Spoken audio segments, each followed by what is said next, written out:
You're listening to Skate of Thrones, your go-to podcast for dialed-in LA Kings coverage.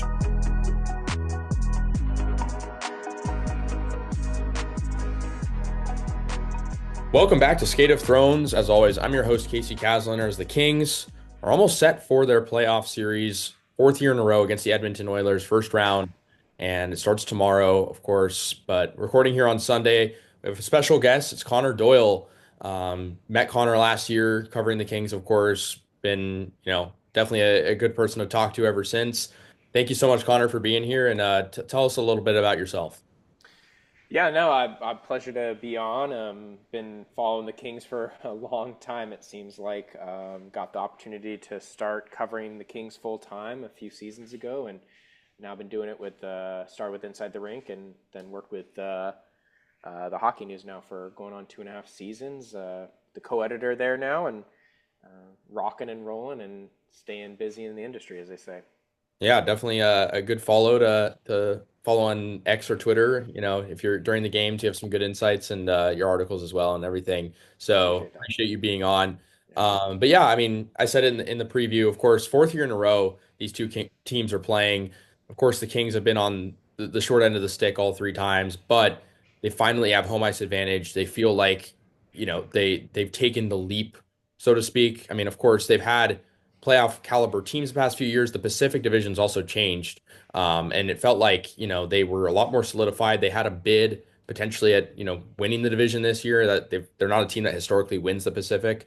What are sort of your thoughts on the season as a whole? Compared to the past few years, especially seeing certain guys step up. You had the addition at the deadline of Andrei Kuzmenko, and a bit more consistency, not many injuries going on right now as well. What are your sort of thoughts on the season as a whole going into this series? Well, just the season as a whole, I think I'm one person that has historically been very hard on Rob Blake, and one of my favorite writers when I was coming up, who I still check in on here and there, is John Rosen. He was one of the insiders, and he wrote an article talking about, like, did the Kings just write off a 103-point season? Give him a little shout there. Going into, I believe, last season or this season, and I thought it was a great read, and it turns out they didn't, right? I don't think anyone really saw this transcendence of Q taking over center full time. I know I got some flack on it in social media because I was defending him over what are some of the best up-and-coming players. I think the title was who are some of the players that just had best turnaround seasons. And while Byfield didn't have like a turnaround season, in my opinion, he kind of did because he was playing as a top-line wing. He moves over the center. He takes that full grace, right? Like this was a season full of pleasant surprises. Like Laugh is in his second year, and a lot of guys have that sophomore slump, and I thought he was fantastic. He's been one of the best secondary scorers on the squad. And then, of course, how can we not pull out Darcy Kemper, who just has to be the team's MVP?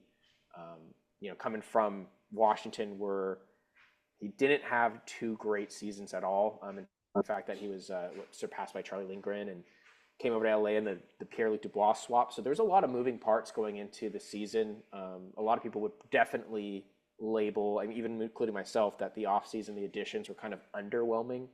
If this is a team that was going to try to go compete with the Oilers or, anyone out west, because there are some juggernauts out west, and to add the pieces they added, I think on paper, you look at that and you're like, I wasn't sold that you're taking a step forward, because they had a great year last year, especially the start to last year, and then they kind of drifted off with it 16-4-4, Casey. So there was a lot of unknowns going into this season. I think it was underwhelmed, and I think every single addition they've made has made a complete and solidified impact, especially Darcy Kemper. We can get into him later because I'll start raving about him, and I can go on probably 30 minutes. But Warren Fogle, Tanner Jeannot's played his role. He may not be playing in the first half of the series if it goes that long. But I'm extremely impressed by this season, Casey, what they're able to accomplish, especially, giving Rob Blake a hard time. And, I mean, gosh, should we just talk about Andrei Kuzmenko? I mean, how kind of electric he's been. So this season, Eric Stevens on The Athletic just gave it an A for the rating for the season. I would back that up as well. I think this has been a great season and definitely something to build on. What about you? Yeah, I mean, I would as well. I think you brought up a few guys like Quentin Byfield, his two-way game as well. I mean, of course, he's been touted for his scoring. He's had these past couple of months we've seen him kind of show what he started at the beginning of last season, and then it kind of trailed off a bit. And we just saw maybe he didn't totally disappear, but it was just sort of a night and day flip. And then now we see him resurging again. And that combined with his, 200-foot game, I mean, when you're going up against an Oilers team, he's likely going to have to draw in against Connor McDavid. And, not just Connor McDavid, in true form, but a guy who didn't play much at the end of the year with injuries. He's probably going to be well rested. Same with Draisaitl. You mentioned Andrei Kuzmenko as well, and another guy who can play 200 feet. A guy who's been electric in the neutral zone as well, creating chances off the rush, creating something out of nothing. So yeah, definitely props to the front office for not just, selecting those guys. And I know Byfield's obviously been in the organization for almost 5 years now, but you know, putting together a team that has the identity of, we're not just going to get guys who are going to score a bunch of goals. We're going to get guys who can do that and more. Adrian Kempe is another guy. He's the best defensive forward on the team, probably. And I think, you talked about it. The additions this year just seem to not only help them tangibly in terms of, getting a good penalty kill and winning games at home, but also fitting the team identity. Joel Edmondson, maybe he's had a good season. It's been maybe inconsistent at times. But by and large, he's fitting in well. He's pairing in well. We've seen Vladislav Gavrikov take a huge leap. We've seen Mikey Anderson. That deep pair is insanely good. Warren Fogle, like you said, I mean, a guy who came over from Edmonton, maybe, a little bit of a wild card on which type of player you're going to get. Talk about Kevin Fiala as well. I mean, a guy that his chemistry with Quentin Byfield, and his ability to slot in and perform, after a rough start to the year where he was not only poorly disciplined, but it was just inconsistent from him across the board. I think we're seeing this team and I mean, you and I are, in the press conferences all the time. We're around the team a lot. Like, they feel like they're really finding something special. And I mean, I was young when the Kings last won the Stanley Cup, but I'm sure there's elements of what that had with what they have now, because not only because how they're playing, especially at home, but because how they're bouncing off each other. They're a team that has struggled to get shots on goal sometimes, and they're a team that is not perfect, and the team that could definitely improve in a lot of facets, including the power play. But I think if one thing's for sure, they're a team that can have that connectivity, and there's a reason why they tend to start games off well, because you can tell that they have something good drawn out, and that comes with Jim Hiller being, and really proving himself as a legit head coach, not just an assistant. And I think Eric Stevens wrote a recent piece about that as well. And so I think, at the end of the day, it's the coaching, it's the chemistry, it's the pickups, and it's the ability to have two-way players. And I think all those three things make me convinced that the Kings can finally get over the hump this year against Edmonton. Yeah, and I mean, like, just going back a little bit, like Fiala is one of those guys you kind of mentioned. I really thought he took a huge foot game. Like, he had that really rough start, like you were mentioning. And remember, I mean, Casey, like, this is a guy at the very beginning of the year in the preseason that, like, this is the heir apparent to be a wing next to Quentin Byfield, because he just hasn't worked out as on a wing on many other lines. I mean, we saw him work out on a line with Deneau, but then Deneau no longer becomes a shutdown line because Fiala is not really that go-to 200-foot player. He, in the second half, after the Four Nations break, just became absolutely dynamic with Quentin Byfield. I mean, that line with Lafayette outscored opponents 20-6. I mean, that's one of the top lines in the league down the stretch. Yeah, and they're gelling, and you bring up a lot of good points that, we're seeing this like unprecedented access to the Kings in terms of, what we're seeing after games and what Hiller's kind of allowed, because in the past it was a pretty tight-lipped, no camera, no access group, and you've kind of seen this group really open up in terms of like the personalities and just kind of letting them be themselves. Not that they weren't being prior, just it was kind of a closed-off room. We're really seeing this team gel, and we saw them win a lot of games on the stretch. In fact, the most games they won in the entire league after the Four Nations break. So you're really starting to see this team come together. They have a lot of ingredients, like you mentioned, to put together this run. That first stop's going to have to be through Edmonton, and 4 years in a row. I mean, I thought it was bad after 3, and now we're here at 4. Yeah, I mean, you talked about it. You're playing Edmonton again.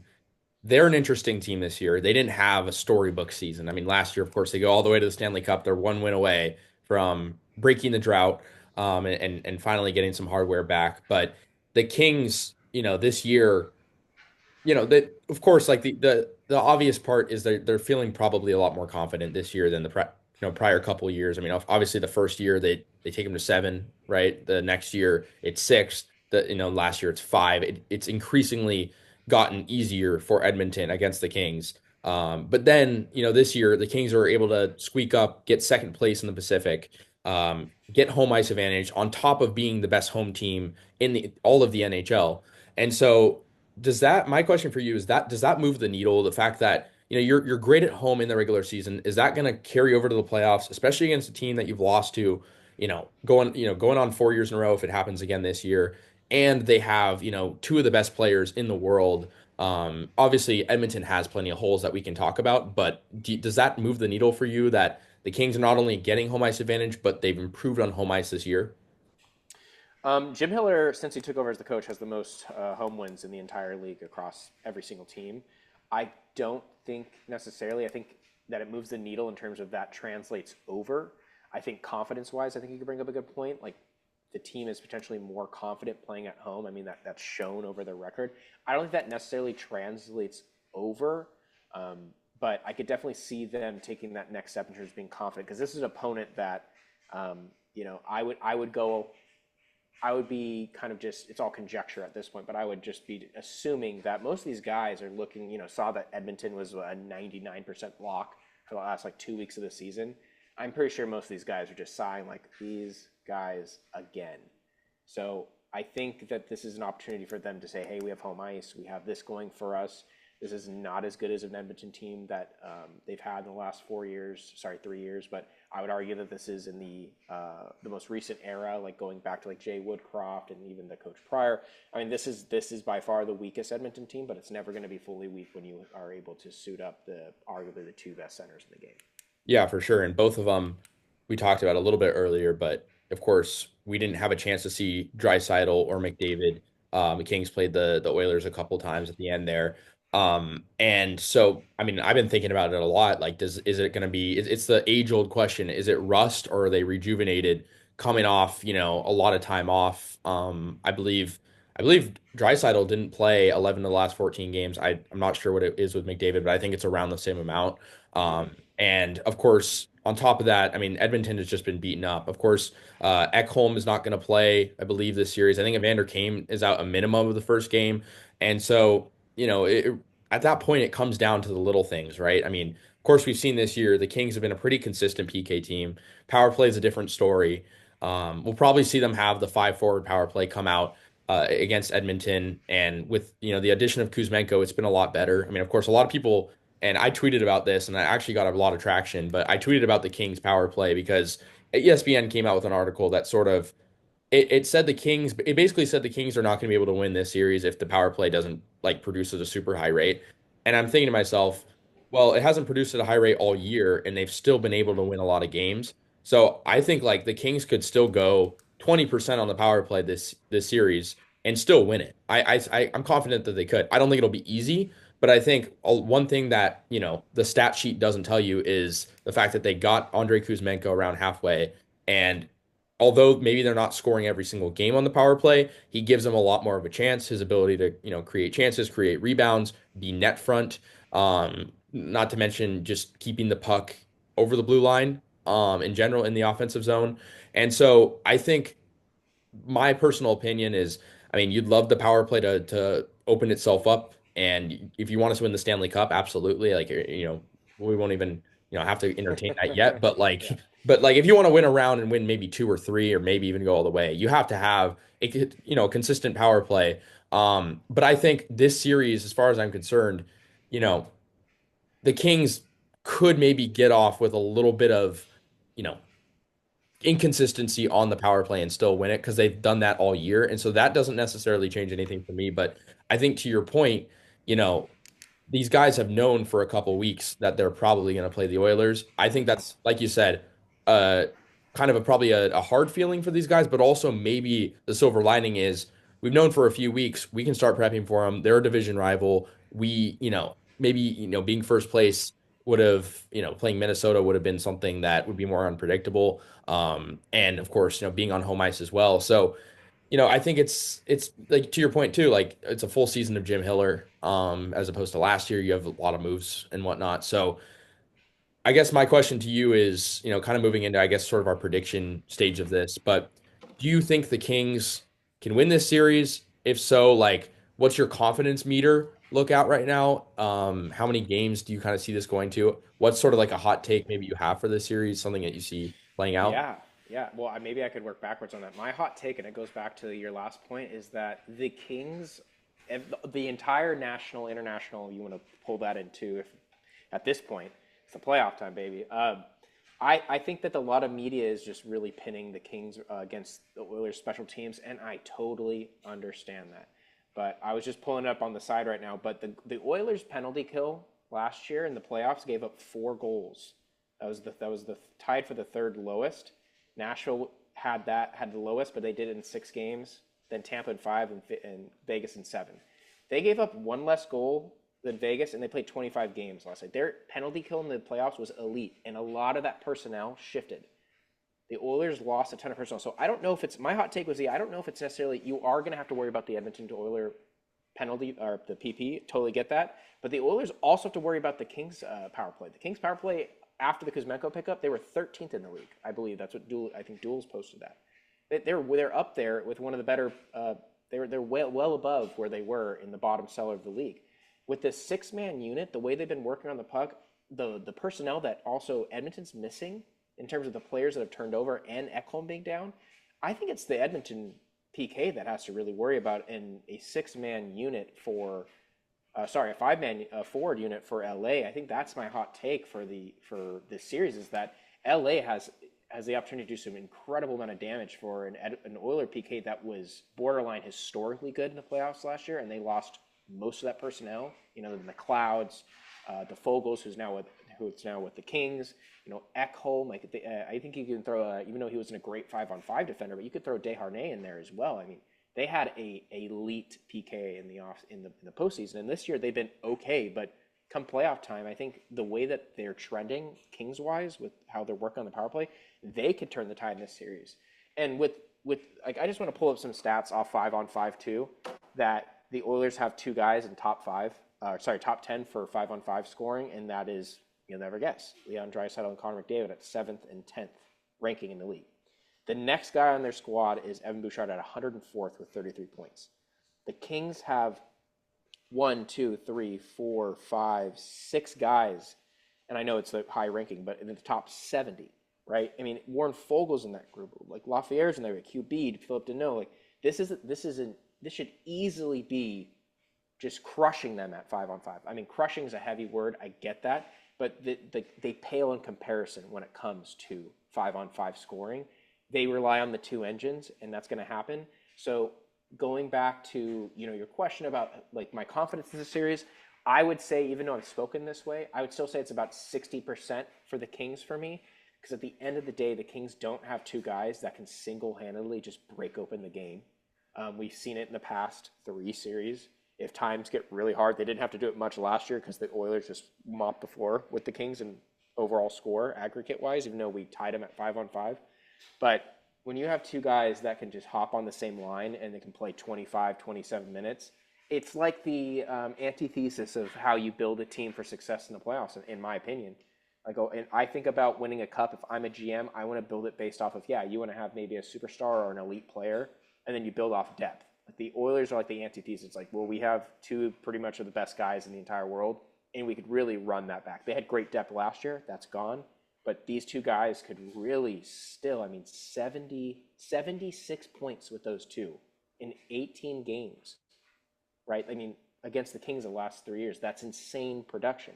I mean, a lot of that's on the power play, but those are 2 guys that are just going to absolutely, if they're both producing a point per game, I don't see the Kings winning the series, right? This is where you get into that territory where what is Quinton Byfield going to do? Because Quinton Byfield and Kevin Fiala, Alex Lafreniere should absolutely eat. They should be going to dinner every single night playing the Oilers. They did it earlier in the season because, Casey, if you remember, we only have a 2-game sample from this year. And in that 2-game sample, we have a 4-3 win in overtime, and we have a 1-0 game lost in Edmonton on a 4-on-4 goal. And guess who's on the ice? Leon and McDavid. We don't have a great sample size, but in that game where LA won 4-3 in OT, that line, I believe, was still Tanner Janot, Warren Foegele, and Quinton Byfield. Like, they ate. They dominated that game. So now with this upgraded line, now you have Kuzmenko in the mix. Like the Leon and Connor team, when they're both in the lineup, has not played against the Kuzmenko team, with Quentin Byfield having Fiala and Lafayette on the wing. They have every tool. I think they have a depth advantage. I think their D maybe is a wash. I think maybe the Kings get the advantage. They have a clear advantage in goal. Like I wish I could say it's more than 60% positive that I think that the Kings could win this in 6 or 5 games. But then who wants to bet against Connor McDavid and Leon Draisaitl? I mean, I don't want to sound like a broken record here, but they both can put the team on their back. Don't know what their health looks like. They can thank the LA Lakers for messing up the playoff schedule and giving them extra days of rest. That's frustrating, and I'm sure the Lakers will be a flare out too in their playoffs. But yeah, Casey, I'd say 60%. I'm favored that the Kings should win this in 5 or 6 games. If they can hold this you're going to see Edmonton power plays. It's just going to happen. But if this game, it's played mostly at 5-on-5, there's no reason why this Kings team should not eat. Yeah, I appreciate your insight there. And I think you make a good point. Like you have those two guys for Edmonton that are coming off a lot of rest. They get the extra day. And, not to like the Kings just don't necessarily have guys who can match up to that on the scoring side. Although, of course, the Kings have been, I think they're, according to Money Puck, the second best 5-on-5 team this season. Yep. So the depth has been there. The 1A situation, I mean, you have an Adrian Kempe, but even him, he's only on the ice so much.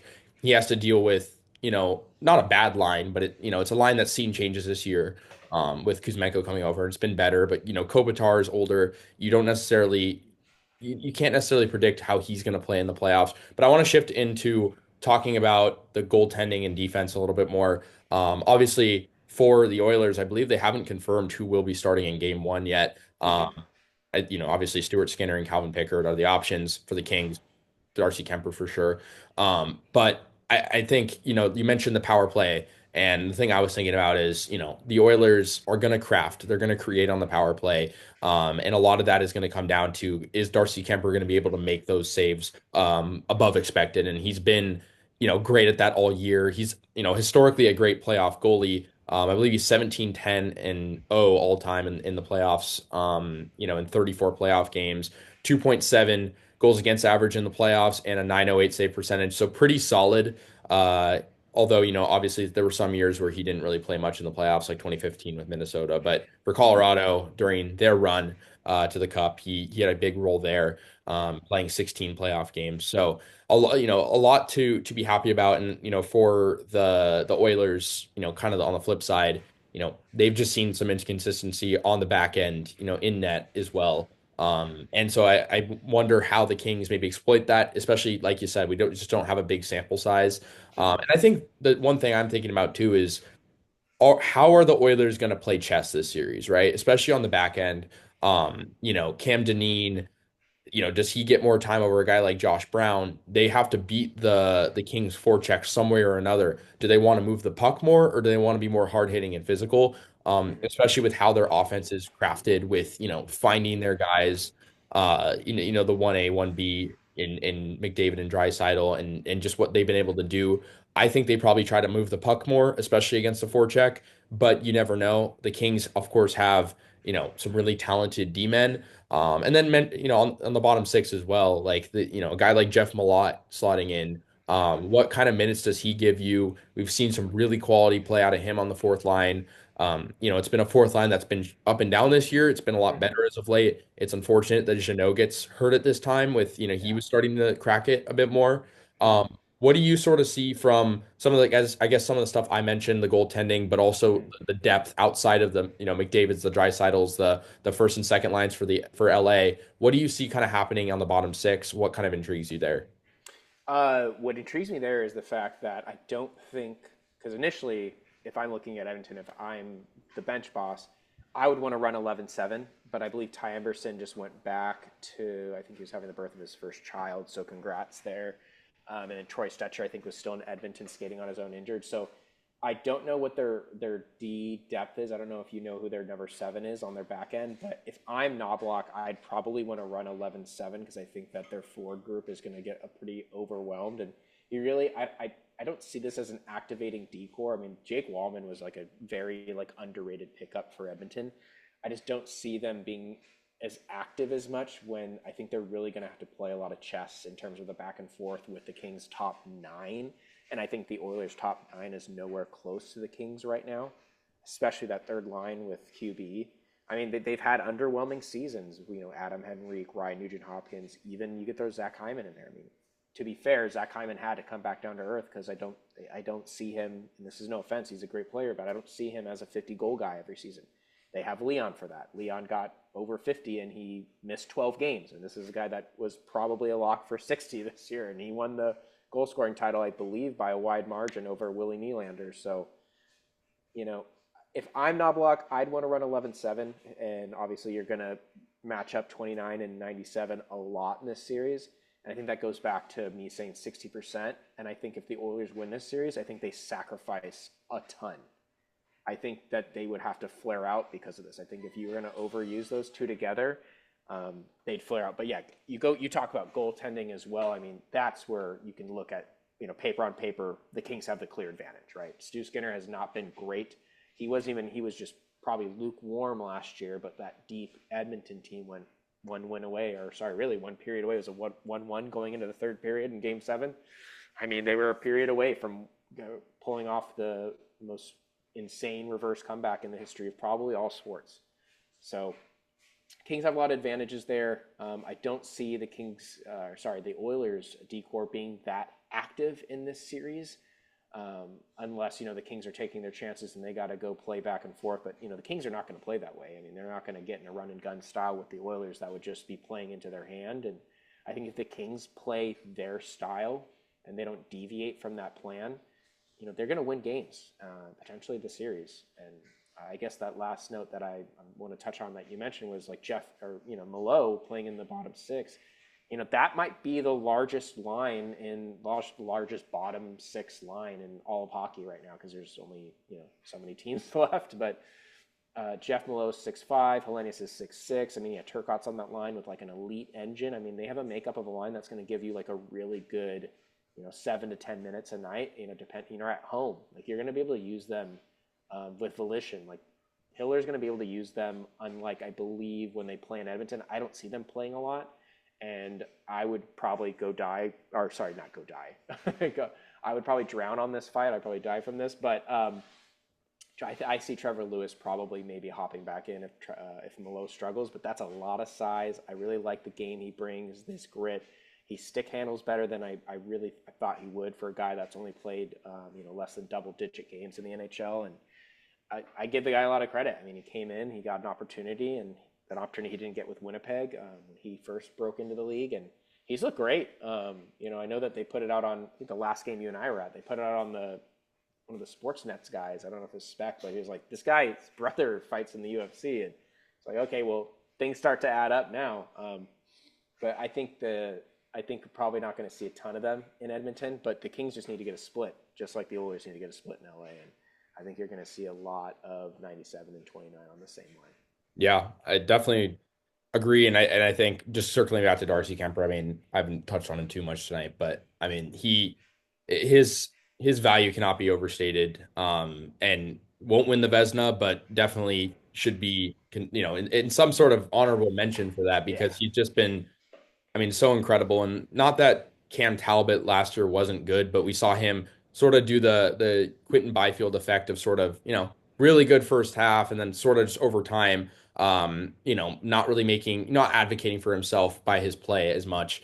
But yeah, you brought up Zach Hyman. An interesting stat for him is he had 27 goals this year, 38 expected goals. And I think I think that 11 difference is one of the highest in the NHL. So he's a guy that can still make an impact. Of course, maybe he's not necessarily finding the back of the net. Maybe he's getting some bad luck. And I think a guy like Darcy Kemper, who's such a good goalie, combined with the fact that that's 11 goals that he should have had taken off the board, that could come into play. And so, of course, those two guys are going to, 97 and 29 are going to, be so impactful. But like you said, we'll see. The depth is a little bit of a wild card. I believe that seventh defenseman for Edmonton is Cam Dineen. I'm not entirely sure if where he slots in at this point in the year. Mm-hmm. But yeah, I guess for me as well, I picked in my bracket. I picked the Kings winning this series. I think it can go six. I think I wouldn't be surprised if it went seven. I also wouldn't be surprised if it went five. I think my firm prediction would be six. But like you mentioned, I mean, it's just been there's been changes this year that you can point to that have made, the season a lot more tangibly, tangibly successful for the Kings and wins and losses, but a lot of things off that as well, in terms of just how they play, their pace of the game. And so I see that being just, a big a factor going into the playoffs where you need sustainability. You need an ability to keep your guys rolling, staying, on their craft, on their game. Jim Hiller's talked a lot about that. Just the Hmm. Kings need to stick to their game. So I think it's definitely going to be a great series, probably one of the best of the first round, if not the best. Could definitely see it being the best. And Oh yeah. yeah, for sure. That's No, kind of no, I think so too. And I just want to touch up on Jim Hiller too. I mean, I can't think of another Kings coach that is so willing to like mix and match and just move things around. And if you load up Connor McDavid and Draisaitl, Casey, I think Hiller has the card. I think he has the gall to put Deneau or QB on the wing. I mean, I'll give credit to Austin Stanovich for this, but I agree with him. Like I see QB over the course of his career being like the only center in the league that has the strength and the speed to be able to keep pace with McDavid. He'll probably never have even remotely close to the skill set, but like the skating and the size advantage over McDavid, maybe not the speed, but like being able to keep up with him. I mean, if I'm Hiller and I see them load up, and especially if you're at home, like I'm Kopitar, Kempe, and QB are hopping over the wing. It'll be like a reunion of last year. Um, I think that he's shown the willingness to kind of mix and match and not just be steadfast and firm. And I mean, those are always great adjectives for any leader or coach. But at the same time, like you got to be adaptable. And if they're going to throw over the nuclear option over in Edmonton, like you got to throw something out there to match it, right? And another thing we're not mentioning too is that like the Kings decor is excellent, but we're still talking about like an 80 to 85% Drew Doughty because I believe from what I heard up in the press box is that it wasn't like a clean fracture, like there was torn ligament damage. So that's something that's has like hampered him throughout the season. Like he's healed, but there's still the ligament damage. So he's operating at like 80, 85%. And like we see it, like even when he came back from Four Nations, even before that, I mean, just afterwards, it just didn't seem like the right guy doing his little swim move at the top of the circle. Like it wasn't really going down. He wasn't really activating as much. Wasn't winning a whole ton of one-on-one battles behind the net. Mikey Anderson and Gavrikov have just been lights out. So, yeah, I mean, just seeing what Hiller's going to do in these situations, because Hiller got his first ever coaching stint as a head coach last year taking over. Now he got rewarded. But his 5-game set last year wasn't, the best piece of sample size for you to be like, wow, like this is how he coaches in the playoffs. Like, he also had a situation with Doyle put it out today. It's talking about how Pierre-Luc Dubois was not able to match up against either of those centers in 29-97. And we've seen already in that set of 5 games, in just 2 games this year, Byfield has 5 less minutes than Dubois did against 97 and 29 in that entire series. So in just 2 games, he was almost able to match the matchup minutes that Dubois couldn't do in the last series. So I think that he has the options to roll out, and I think we're going to see a kind of like not loosey-goosey, but a willingness from Jim Hiller to be able to match what he has out there. Yeah, for sure. And I definitely I like those points. I think, with Doughty kind of being up and down in terms of production, but also just health, that opens the door for guys like Joel Edmondson to showcase his physicality, guys like Brant Clark to move the puck. And so we'll see what happens there, especially, we'll see what they end up doing in terms of lines. We're pretty firm on what it is now, but like you mentioned, I mean, Jim Hiller, probably, I mean, I felt like he was pretty scrutinized earlier in the year for moving a lot of stuff around, and then they're winning, and suddenly that's not an issue, and they've gotten some more consistency now. And so I definitely agree, and I think picking up a guy like Kuzmenko, talked about him already, but his ability to slot in and kind of take away the need to do that has been huge as well. So Yeah. yeah. Any closing thoughts just kind of going into the series? It's definitely a lot to unpack for sure, but Yeah, no, absolutely. And I'm sure we probably could have gone on for another hour or two, but I think you bring up a good point with Hyman. I think there's some other storylines over there, like how Jeff Skinner is going to produce, being in his first ever playoff series. He hasn't been the guy that Edmonton wanted him to be. I think he's a sneaky good player in this series. I think they're going to have to be concerned about. And then there's also the fact that Evander Kane might be coming back in, and from what I recall, I mean, this is a guy that has 16 points in 18 games since the Kings. He's got 12 goals. He hasn't played in 10 months. He could be another factor coming in. I don't think Trent Frederick, who's still resting that ankle, I mean, I don't think I see him becoming a major factor, or else he wants to risk injury. I just, once again, and I just don't see this as an Oilers team that is as threatening as they once were, and I'm just absolutely stoked to see what Kuzmenko can do, and I have concern on what Brent Clark will do, and that's a good and bad concern, because if I had to do an over and under, I see Brent Clark maybe taking about, I would say, just if it's 6 games, I'd probably say about maybe 5 to 6 penalties. I mean, Brent Clark is the one guy on the Kings blue line besides Joel Edmondson that I really get concerned about with foot speed, and just the thought of being on the road and seeing Connor McDavid coming out there, because if you're Knoblauch, you want to get him out there against Edmondson and Clark, and just imagining that foot speed against these guys. And it's going to be a tough series. I think the Kings are going to be up for the challenge. There's a lot of work ahead, and a lot of excitement for Monday night. Yeah, for sure. Definitely valid concerns. And I think those storylines we'll see, come out as we go, especially with, guys like Kane. Do they come back or not? Yeah, and like, how actually hurt are these guys? And I don't want people to like rest and lean on that fact and create a catch like, like Connor McDavid, I'll give him full credit when he came out. I don't know if you saw that interview where he's talking about the walk-in wounded. Like, even if he's trying to like mask that they actually are, his effect worked on me. I was like, okay, well, maybe they're not as hurt. And if these guys are even like 90 to 95%, it's going to be a problem.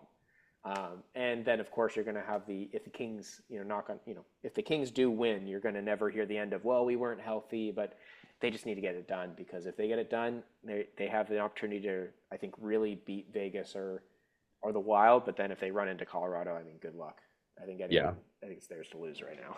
Yeah. And, maybe they get lucky and play a Jets team they're 3-0 against this year. I don't know. Oh, yeah. They played some of their best hockey against the Jets this year. So, yeah, no, that's a good point. Yeah. Well, Connor, we appreciate you being on. You're actually our first official guest on Skate of Thrones, kind of a one-man band here. So really appreciate you being on. Where can we tell everyone where you can find like your work and your social media? Yeah. So if you're on, I believe the kids used to call it, or the old people used to call it Twitter. It's X now. You can go to @LordsOfTheRinks.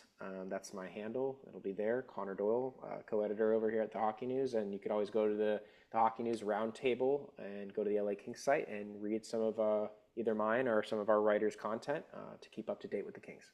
Yeah, well, appreciate you again. Game 1 is Monday. We'll definitely have coverage on my end. You will as well. And then, we'll see what happens from there. But really appreciate everyone for listening to this Skate of Thrones episode. Once again, we'll have coverage coming up. Casey Caslander joined alongside Connor Doyle, and really appreciate you guys for listening.